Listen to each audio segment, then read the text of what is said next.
So today, for 3 men in a boat and a stowaway, we'll be discussing what the U.S. elections were and what came of it. So, Steve, you're not always with us. What do you make of the outcome? Here's what I'm seeing in this election is that, I mean, first of all, we need to accept the fact that Donald Trump is president. Donald Trump is a polarizing figure. You either love him or hate him.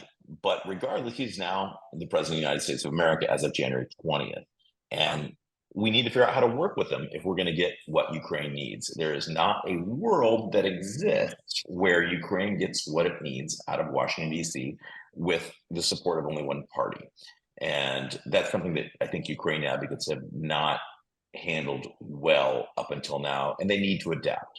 That adaptation, does that include what has been rumored about that President Zelensky, and this is a question for both of you because you're both in Kiev at the moment, the President Zelensky is supposed to have already considered having his ambassador in Washington, D.C. resign?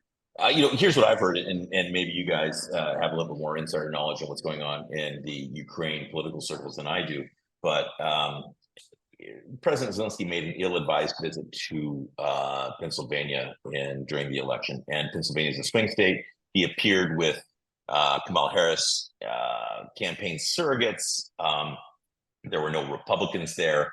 It was, it looked, smelled, and sounded exactly like a campaign stop on behalf of the vice president, and that really was damaging to Republican relationship with Ukraine.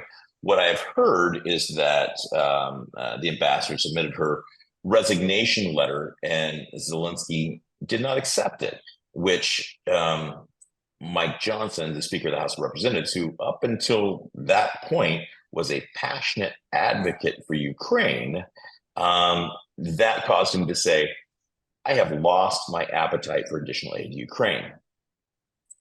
And I just want to say really quickly, I want to sort of explain what that means. It sounds like a little bit petty, but what Zelensky did was he came to the United States after Mike Johnson put his job on the line as the third most powerful American to get Ukraine aid passed, risked everything. Every Republican that votes for aid to Ukraine, it's a big political risk. And so what Zelensky did then is came to America and campaigned for the opposition, which, ignited a hornet's nest. I'm mixing my metaphors. Threw a hornet's nest into the backyard of every Republican that supported Ukraine, because all the people told them, you're an idiot for supporting Ukraine. And they said, well, it's the right thing to do. And then Zelensky comes in and campaigns for the vice president. And everyone now tells those members of Congress and Mike Johnson, see, look at what an idiot you were for supporting Ukraine, because now Zelensky's campaigning for the vice president. So it was as ill-advised as you can get, and something that any 26-year-old kid on Capitol Hill could have told him not to do. So when and Johnson was doing him a favor by not going after him. He went after the ambassador and said, you need to fire your ambassador. And Zelensky said, to hell with you, Mike Johnson. So there needs to be some repair work done. And so it's so interesting this is listening one of the to many that. tasks. Because Yeah, on the election coverage yesterday, one of the sort of popular podcasts covering it, they had the British ambassador on, and they explicitly asked her how she handles these bipartisan issues. And there's a certain process, there's a protocol in place. If you appear with somebody from one side of the aisle, you reach out to the equivalent person, whether it's the VP or whoever on the other side, and you offer them an exact equivalent engagement. So this sounds like extreme political naivety and incompetence on the part of the embassy. If they do remove her, how important is it to get a competent team in there ASAP? Because it took many, many months to change the senior diplomatic faces in the London embassy. And of course, you could say that a lot of opportunity was lost in that period. Yeah, I think that's a very important position. Let me rephrase that. Someone needs to be thinking about political outreach in the United States for the Ukrainians. Maybe it's the ambassador. Maybe it's someone else. Someone needs to, A, keep Zelensky from making these mistakes, and B, think about how to move the ball forward with both parties. And there is no one thinking about that now. And if it's the ambassador's role to do that, then they need someone who can do that. Maybe it's not the ambassador's role, and maybe maybe it's, you know, there's a time-honored tradition of countries hiring their lobbyists to get what they want out of Washington D.C. You know, maybe it's a lobbying firm. You know who's good at this? Just take a guess. Someone tell me who they think is good at this. There's a couple of law firms I know who've been representing. No. I'm talking about Israel. The country of Israel is phenomenal at getting what they want out of Washington, D.C. Yeah, you know how they do it? By being bipartisan, by not making, you know, ill-advised mistakes like the one that Zelensky made. You know, by reaching out to both parties, by taking the advice of the as you say, Jonathan, the British ambassador. You know, this is not really rocket science. Just someone has to do it. Well, here's a question for you and Jason. You mentioned Israel there, and this is an interesting discussion because, you know, we don't know what Trump's going to do.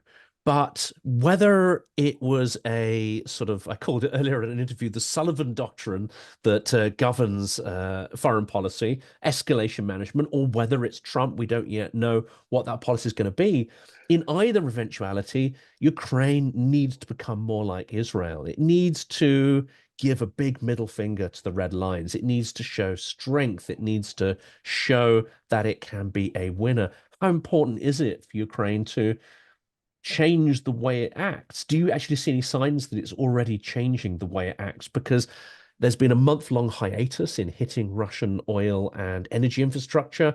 And literally, as soon as the polls closed, those drones are in the air, hitting Russia hard. Love to hear what you think. Which shows us that Jake Sullivan is just as competent at campaigning as he is at national security policy. So, well, he didn't help his own job, did he? Yeah. So, gosh, Jake Sullivan is just, you know, just too much fun to make fun of. And if we can throw Samuel Trapp in there too, then, you know, why not? The guy who is every headline you read about his articles is wrong. And yet people keep letting him into the White House. Again, in a world where actions have consequences, these two guys, you know, would be, you know, like lifeguards at a beach in Florida or something, you know. Instead, they're running national security parts in policy. I think lifeguards is far too responsible a position. But Jason, what is the opportunity or even the necessity of Ukraine becoming more like Israel, having its own almost unilateral military defense, industrial complex, developing its own capabilities, not being dependent on foreign, let's include that, US components, so that it doesn't restrict its ability to act, and having some agency in terms of how it interacts on the world stage? I mean, undoubtedly, Ukraine has to develop its own strategies and its own infrastructure to be able to meet its national security needs. Our president's not able to do that because it has no capacity. I mean, it doesn't have either the money or the time to do that. Right now, it is fully reliant on foreign aid. And so in the near term, I don't think that's going to change. But going forward, of course, Ukraine does. And part of that structure, though, is that it would be part of a military alliance that it would allow it to be protected. And it's not totally dependent just on its own weaponry and just its own soldiers. So it's going to be very interesting to see how that goes forward, especially if we look at whether or not NATO will be taken off the table for Ukraine by President Trump or not. It's a big question, but I think that there's a lot going forward. Now, of course, Ukraine, I understand, legally, statutorily, it cannot join NATO because it has to be neutral for the Constitution. At the same time, that is not really, I think, a large problem because that is something that can change. You can change constitutions. But going ahead, Ukraine does need to have some strategies that are not simply hoping for that the Russians will behave nicely. It has to be able to build itself up and be prepared to fend off any sort of invader who might show up again. And there's only one invader that comes to mind, but still, it needs to be able to defend itself against those eventualities. Germany was allowed to join NATO whilst in a very particular, very prescient and very hot phase of the Cold War. I mean, we should be more commonsensical than be becoming formalistic again. Agreed. And so I agree with that. It's so Ukraine needs to get some. So going back, Jason, your point I think is a good one, which is that there has not been anything I'm aware of that is a convincing argument that Vladimir Putin will abide by any peace agreement that Donald Trump or anyone else puts in front of him. He's already in violation of hundreds of peace agreements, treaties, international agreements, ceasefires with dozens of countries, including the United States of America. So I listen. Any of the America First people, I would love to hear an argument by which Putin would adhere to this peace agreement for longer than. That's certainly the case, and it's very clear that Russia does not abide by its international treaties. But I'd be curious, what are people internationally saying outside of just Ukraine? What are people saying in Estonia or saying in the UK about the election results and what it relates to European security specifically? This is, of course, the concern, because those who express strong and forthright views on these are the people who've been comprehensively ignored for the last couple of years anyway.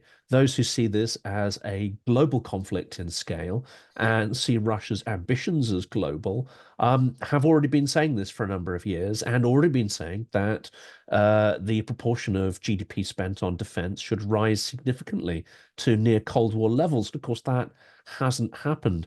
So I think it's going to be interesting whether these voices actually are heeded following yesterday's result. Is this the cold shower that Europe needs, and the UK as well? I include the UK in that, because there's a fierce debate even to get the defense spending up to 2.5%, and they've introduced it as a one-off measure. And that's, even at that level, it's not nearly enough to counter potentially the threats we're faced with. So it'll be interesting, once the headlines die down, whether any of this will actually matter, or whether it will take the actual collapse of Article 5, the invasion of a NATO country, to actually wake people up, or whether that will actually do the trick even then. I mean, you're in Estonia, dare I say it, Axel. You are the new front line following yesterday. This is an interesting question, isn't it? Will the Trump administration, that one of his first phrases he comes out with is that he is in office to end wars, will this just put a pause on Putin's ambition for 4 years, or will it trigger the next phase of Putin's aggression? That's an open question. I think that the best part about the fact that Mr. Trump does what he calls the weave is he's constantly ambiguous. And if there's one thing which we were lacking thus far in communication, was strategic ambiguity on the one hand, and decisiveness in terms of action on the other hand. The Estonians like ambiguity, because towards Russia, there's nothing else to be said other than go home. That's all. And if you don't go home by yourself, we'll fight you to go home and send you packing. Or as the Finns say, come to our water park, we'll bury you here. The same approach goes through the whole region. It doesn't matter whether you talk to the Lithuanians, the Latvians, or the Finns. They all have the same view, and the press reactions are the same. Whether you look at what Pekka Toveri has been citing in recent days in the run-up to the election, expecting that Trump would win, whether it is Rusma, the likes, or the Estonian government, everybody congratulates, of course, both formally and to the extent that they believe in it heartily, Mr. Trump and his administration, because there's one thing they want to see, and that is decisive action. Now, this is the interesting part in this, because the Estonians have started preparing. NATO is present in all three Baltic nations. The JEF, led by our British friends, has had a significant impact. The Finns and the Swedes have joined NATO. Now it's a matter of execution as to, for example, the AICs, the AEW planes, which are not yet coming to Ukraine because the Saab hasn't delivered the backup, the 106s. Everybody here looks at how to invest into Ukraine's defense and their own defense. So therefore, they have absolutely zero tolerance for lack of action. This is completely different. In future, from my point of view, we will see action. Either we'll see inactivity, and the US will try to force a peace agreement, which then won't work, as Stephen quite rightly said, Or the US will simply say, fine, here's the land lease, as Pompeo once highlighted. One should give the land lease and actually utilize it, have Ukraine take this on as debt, draw under the land lease, get the equipment, and let's fight it. Because the Finns would support it right away. Currently, the drone coalition, today, for example, yesterday, the drone coalition, specifically the one where the UK has a significant impact, has been meeting yet again with the Ukrainians, has been pushing for production capabilities to be created all across Europe, additional drones to be given to Ukraine. And these are not just the long-range drones. No. These are the ones which are actually utilized by troops in battle. Everybody here focuses on that. Everybody focuses, of course, also on self-defense and how could we defend in an integrated NATO action the eastern border. I think the eastern border is completely safe. Northeastern border is safe. The Finns will fight. Whether Mr. Trump were to say we leave NATO or we relieve NATO of support, the US Air Force will still be here strategically. And yes, he may say you shouldn't fight, but they will be here strategically. But we have pretty much 7 nations doing Baltic air policing at the moment. So we're pretty much covered in that regard. And the one thing Ukraine has been lacking is air power. Our typical power in the nuclear triad, as well as in our defense concept and in our counterattack, is alive and kicking in the Northeast.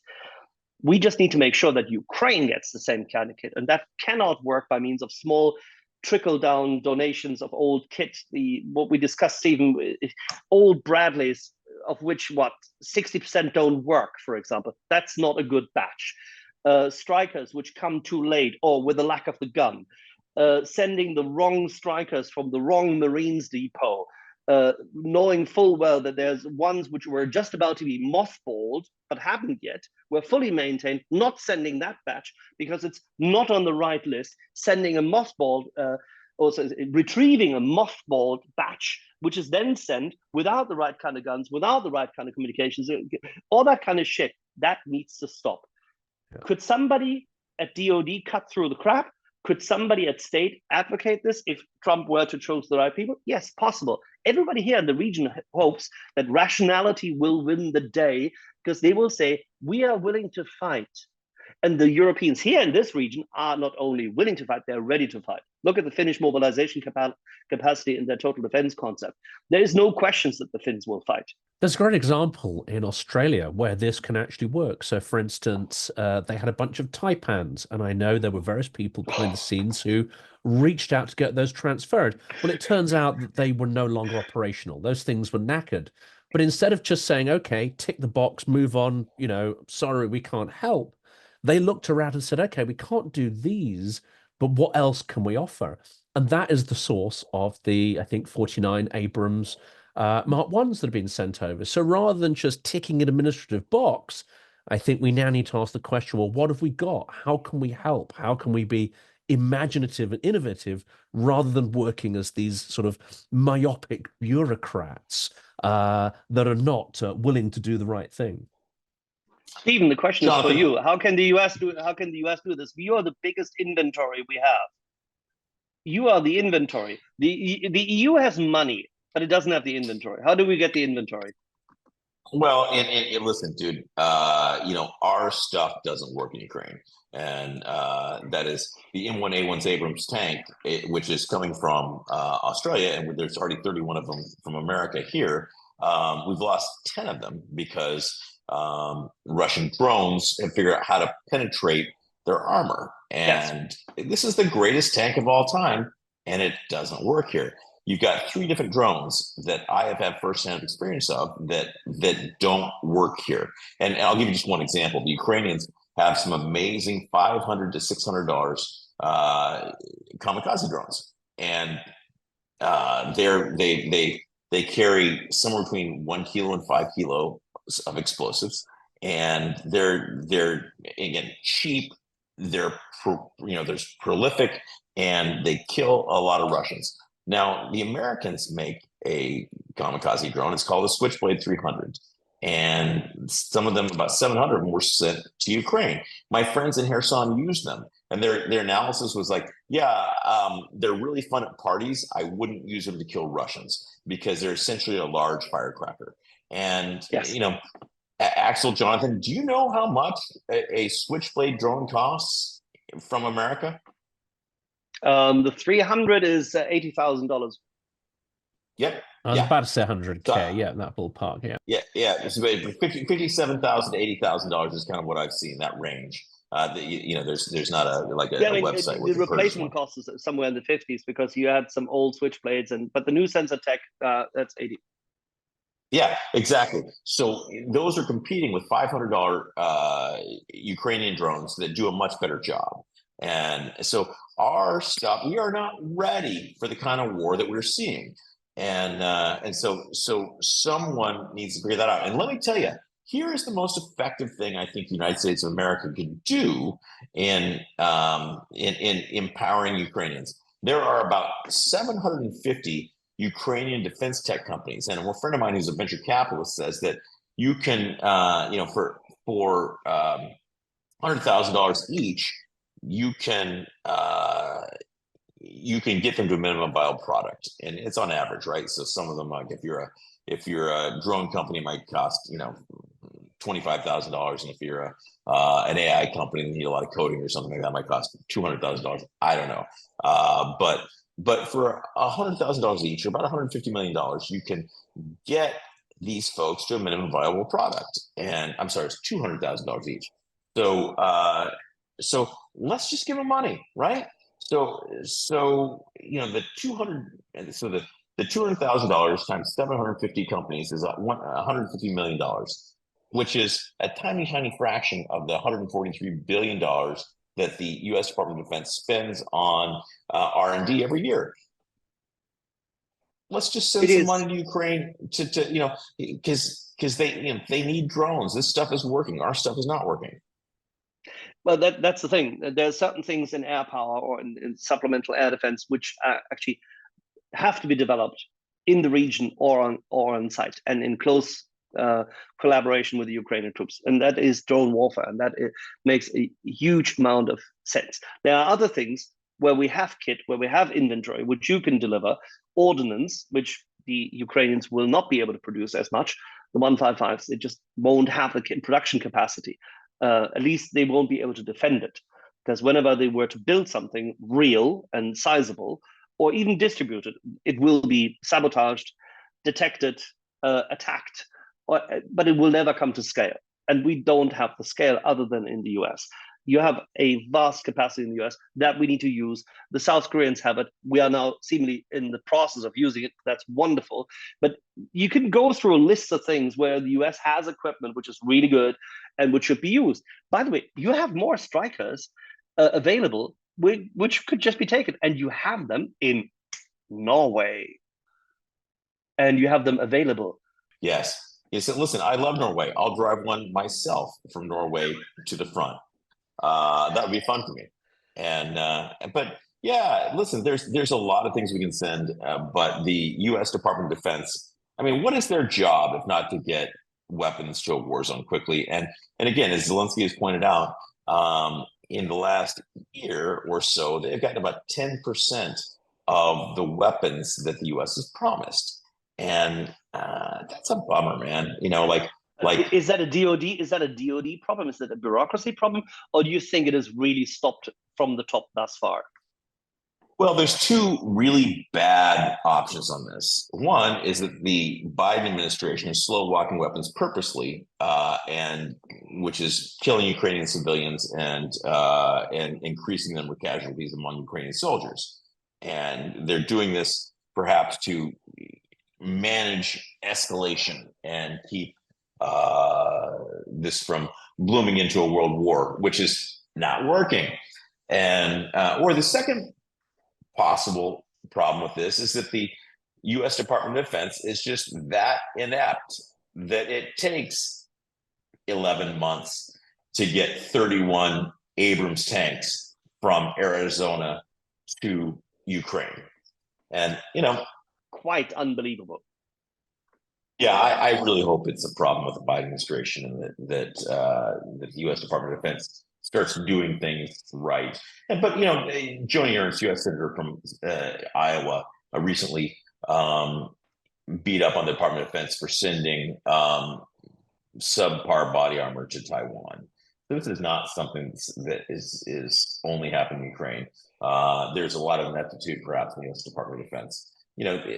I will say this: they talk a lot about corruption in Ukraine.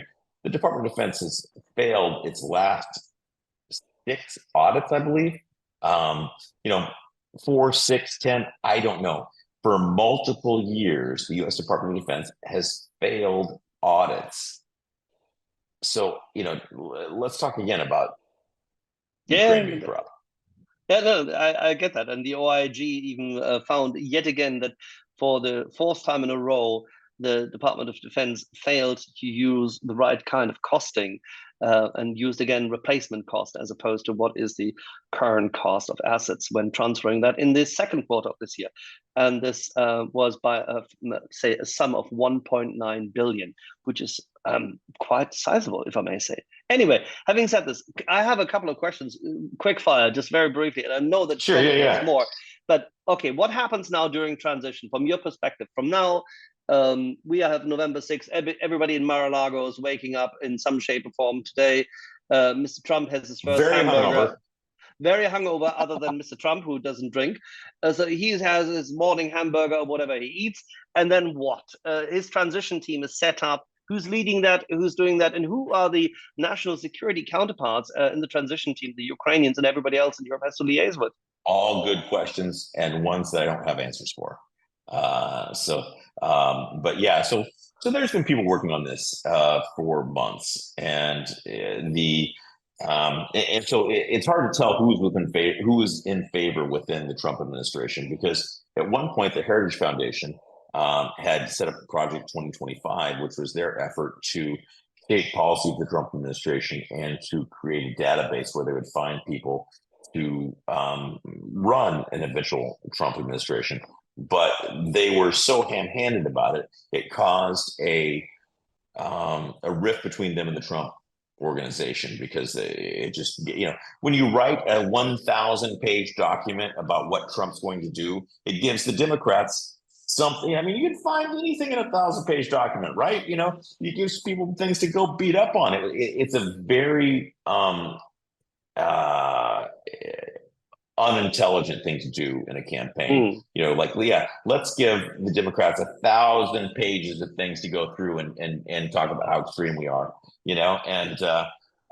so that did not help the Trump organization. So the question about how influential now is the Heritage Foundation, I don't know the answer to that.